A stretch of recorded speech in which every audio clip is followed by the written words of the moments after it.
Music Business, What Is This? Is a podcast that focuses on the ever-changing music industry and presents issues and concerns that the average and above average musician has or will encounter.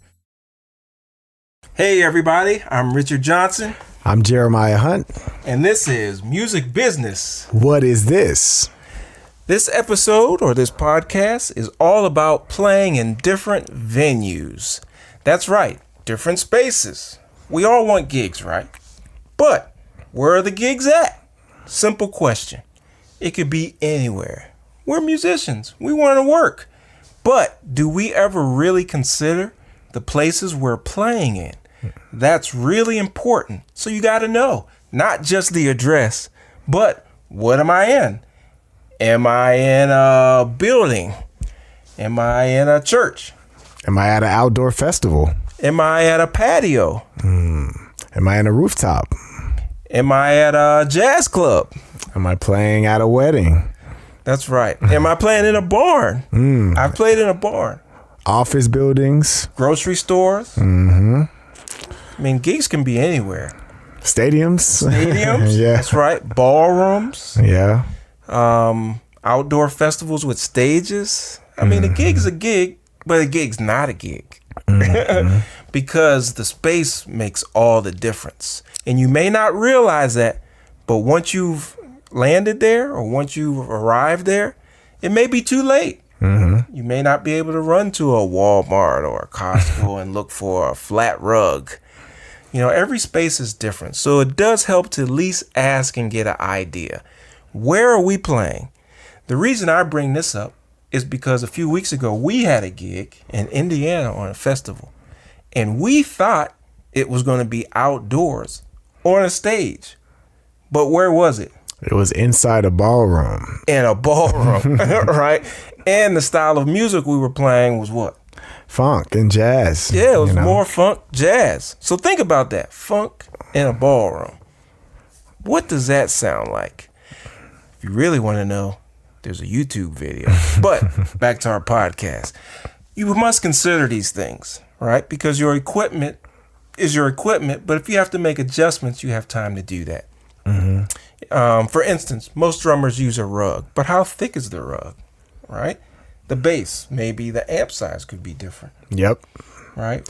Go ahead. I mean, I was gonna say the venue and the space is definitely gonna affect the sound because and sometimes you might not have all the time in the world to get the sound check that you might need, because if you're playing at a festival, a lot of the times they do line checks, which you only get 10 to 15 minutes. Okay, so explain to our audience what's a line check, because most people in the world know it as sound check, but what is a line check?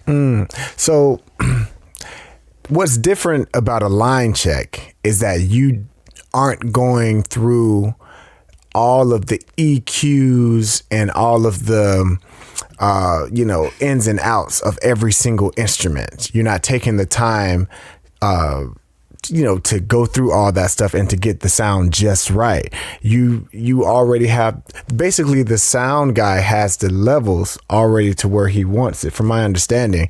And you're just going through each individual instrument and making sure that all the instruments work properly in the system. And, you're sort of just raising your hand and, whenever you want an instrument inside of your own monitor, you just kind of let the sound guy know, I want this in my monitor. And if it, So when would someone get a line check or a sound check? Like, what is the purpose of that? Or when does that typically happen? I think a line check happens more in events where there are multiple acts back to back. And because there's not enough time for the band that's coming after the previous act, to do a full sound check. They don't have 30 minutes, 45 minutes, an hour to do a full sound check, to test all of the gear, to run all of the mics, and to do rehearsals and stuff on stage. You can't, people are waiting. You're at a festival. Right. They want to hear music. Right. They don't want to hear you test. Go. They don't have time for all that stuff. Yeah. So basically, you're just checking the line. Does the line work? Does your cable work? Is there audio from your piece of equipment to their piece of equipment? If that's good, I hear it, you're on. Yep. All right. And one of the things about that, you should get used to it or learn more about it. I love the type of stages that are rotating stages. Have you ever seen a rotating stage? I have seen one. I've never been on one. Those are cool. Yeah. I've played on them several times. And a rotating stage is where you have a band that's out front and they're playing, but the stage rotates. So as they're playing, the band in back is set up facing the opposite direction. And when it's time to switch, as soon as the first band stops, the stage starts to rotate, goes around. You usually have about 12 seconds, and then you're on. It's pretty hip. It's a lot faster than walking out, setting up, because you're already set up behind stage. And then when it's time to go, as soon as you hit the front of the stage, bam, and you're on. Yeah, so the rotating stage, that's when you know you've made it. That's pretty dope. But back to our venues. So there's plenty of different types of venues out here, right? Traditionally, people want to play clubs. That's kind of, well, I won't say first, but generally people will play restaurants. That's one type of video, one type of venue. And we talked about that in one of our other podcasts. You can check that out, what happens in restaurants. But restaurants, they usually have hardwood floors or concrete, usually a surface that's hard where the sound bounces up off. So you want to make sure you have a rug, especially if you're a drummer, for several reasons. Sound, but maybe even before the sound, so they don't mark up the floor, right? Because they will come after you to pay for that. Yep. So you better have that. So you have your restaurant, right? You also have lots of glass in restaurants. So the sound's going to be bouncing off the windows, literally, and plates. So you want to be aware of that according to what sounds you may use on your keyboard, what type of bass you may bring, what type of amp. So the restaurant is one type. What's another type? A lounge. A lounge. Okay, so when you say lounge, what do you envision? Because when I think of lounge, I think of Harlem, 1971, Shaft. Yeah, I mean, that too. So I played in, for about 3 years on and off, I played in Macau, China, and like places like Singapore, and I would do these contracts. And we would play in mainly 5-star hotels. The first hotel that we played in was the Venetian.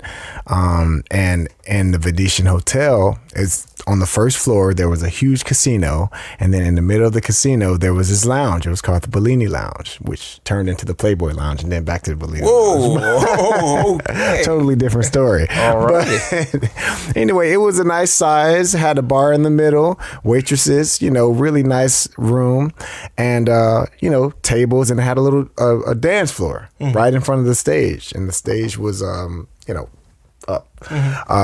And it was big enough to fit a 9-piece band. So that type of situation, we would have one sound check, and that was basically at the beginning of the whole contract, because our contract was 6 nights a week, and we were pretty much the only band playing there. So there was no need for it. Yeah, you're in. That's it. We was in there. So that's just a typical situation where you would only need one sound check, and you're gone. So you've got a lounge. That's one type. Now in lounges, are there lots of carpets? Like, what's the situation? Is it hardwood? With your experience. With my experience, it was carpet. Okay. Because of the casino thing. There most of it was carpet, and then of course the dance floor was hardwood. Okay. But mostly it was carpet. So it wasn't a lot of sound bouncing around. Yeah, it wasn't that much sound bouncing around. Okay. And they had curtains and stuff too, all around. Yeah, that helps soak up the sound. Yeah. Okay, let's keep moving. So we have office buildings. That's right. Musicians play in office buildings. Normally during the holidays. Christmas time. Yes. Right? So you got to consider, okay, I'm playing in an office space. There's desk around. Am I near a window? Once again, is there a carpet? Is there a stage? You'd be surprised. I've been in office buildings that have stage, and I'm wondering, why do they have a stage? Like, what's going on? What is the work going on? Are they building stages or? Right. Yeah, but you never know. So you may want to ask.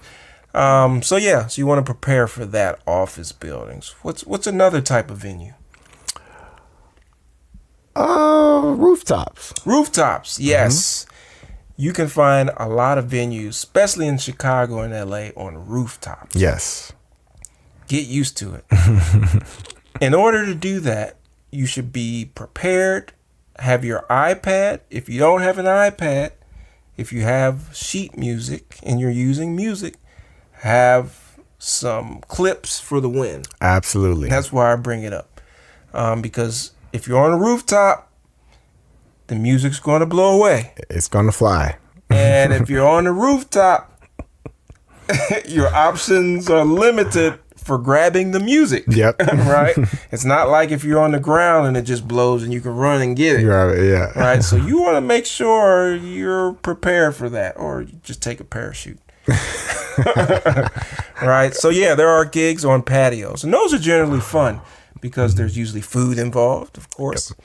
And it's usually a party type environment. And usually not too crazy, depending on who's contracting you. I mean, I'm sure he's got some great stories. Sounds like from China.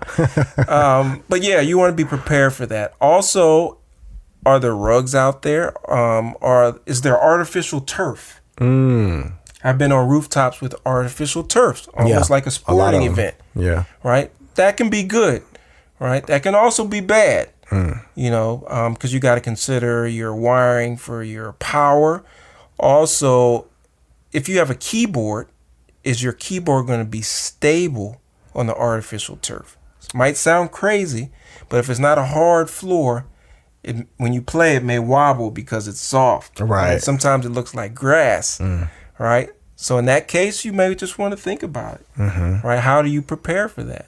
I had a friend who would take these little pieces of wooden board, and I always thought it was strange until I did a gig that had artificial turf. And then I thought, if I had those to put underneath my keyboard, just where the contact of the stand hits, it would be level. Right. So those little things make a big difference. And you could go to Home Depot, Menards. You probably wouldn't even have to pay for that. Go to the wood chip area and say, hey, you got anything 2x2 or 2x4? Keep it in your keyboard bag. Something as simple as that. Right. So these little tips help. What were you going to say? Same thing with bass players. You always should be prepared to bring a stand to these venues because you never know with the type of floor and, like you said, with the turf, if you don't want to put your bass face down in the turf. I know some bass players that, like to put their bass on the ground or like put it up against their amp or whatever, but you don't even know what your amp is going to be sitting on. So you got to think about that. So that's why it's always nice to have a stand. I went on Amazon and I bought an upright bass stand because it's been situations where, I was at a gig and the ground that we were playing on was, full of dirt and stuff like grass or something like that. And it's like, I don't want to put my bass on this. Right. And then you got to pack it up. Yeah. Exactly. Yeah. So the other thing too, think about the weather. I've done gigs where it had just stopped raining and it was outdoors and they wanted us to set up. Now it was on concrete or artificial turf. But sometimes if you have rugs on like a patio or it's outside, the rugs will be wet. Right? So now you have to put your equipment on this wet rug. Yep. And be aware of that because you may not even notice it. It may not look wet till you step on it or you put your equipment on it. Now your equipment's wet. Till you see bugs. Right, bugs. Exactly. Right. So that's just something to think about. All right. Let's talk about another venue. Churches. That's right. There's all kind of churches. There's mega churches. There's tiny churches. There's middle-sized churches. Yep. And all of the above come with the church. Everything. Absolutely. It could be carpets, artificial turf, cement, marble. I've seen everything. Having said that, you got to ask. Yeah. I've played at some churches where they have an unbelievable stage, lights, sound system, piano, everything set up. And they do not want us to touch it. No, that's not for you. Right. That's for Sunday. You're going to be in front with your equipment over in the corner. Right? So be prepared. Yeah. You got to ask. Don't assume, oh, it's a church. They've got to have a piano bench. Right. That's not true. A lot of churches don't even have a piano now. They have keyboards. Right? So sometimes you may end up using a chair. Right? So you have to think about these things. Don't make assumptions. Ask, where are you playing? Is it on the pulpit? Is it on a stage? Ask. Right? If they don't know, ask them to find out. Yep. It's going to save you troubles, and it's going to help your sound. Because there's nothing you can do once you're there. They're going to look at you and say, oh, wow. Yeah, sorry. Make some music. Yep. All right. What's another venue? What do we have? Barns? Barns. Yes. Barns. Yes, right. I've played in a barn, believe it or not, and it was killing. I was shocked. It was a big wooden barn, and the sound was unbelievable. Yep. Right? So you never know. The only thing I had to really consider was the power. Fortunately, I had my trusty power cord, my 100-footer, and I was good to go. Right? Which makes me think, make sure you take not just an extension cord, but a power strip. Yes. I bailed out lots of bass players. Yes. Including me. I was one of them. Right. I've gotten there first. Right. The power, they say, okay, we only have one outlet. Had my power strip. Generally, if I'm playing a keyboard, I'll need 2 for the amp, 1 for the keyboard. So if I have a cord that has 3, I have 1 more. Bass player can use that. But if he happens to need 2, then I need a power strip. So I keep a power strip in my case. One day I got really fortunate because I left my power strip, but my dad put it in the other side. Thanks, Dad. That's what family's for. Yeah, he's always thinking, just in case. So he saved all of us. Okay, any other kind of venues that we didn't talk about? Well, we have grocery stores. Grocery stores, that's right. Believe it or not, you can find musicians playing live music in grocery stores. Now, if I'm playing in a grocery store, I would probably prefer to not play in the frozen food section. But once again, if the gig pays enough, I might have to do it. Just bring my winter jacket. Once again, the surfaces in there are traditionally, like cement or some type of marble or something like that. Yeah, so, you can prepare for that accordingly. Okay, anything else? Anything else we miss? Nothing? I played at a wedding in a barn before. You did a wedding in a barn? Yeah. Just to put that out there. It sounds crazy, but it's actually not when you think about it. Yeah, it's pretty cool. The pictures also look good. Oh, yeah. Weddings and barns. Okay, so this episode was basically about all the different venues, right? We've got the festivals, churches, office buildings, barns, grocery stores, patios, lounges, rooftops. Whatever you can get, take it. We're musicians, right? But just think about, what is the environment, and is it safe for you, and is it safe for your equipment? All right, guys, thanks for joining us. It's always a pleasure. That's Jeremiah Hunt. And that's Richard Johnson. This is Music Business. What is this? We will see you later.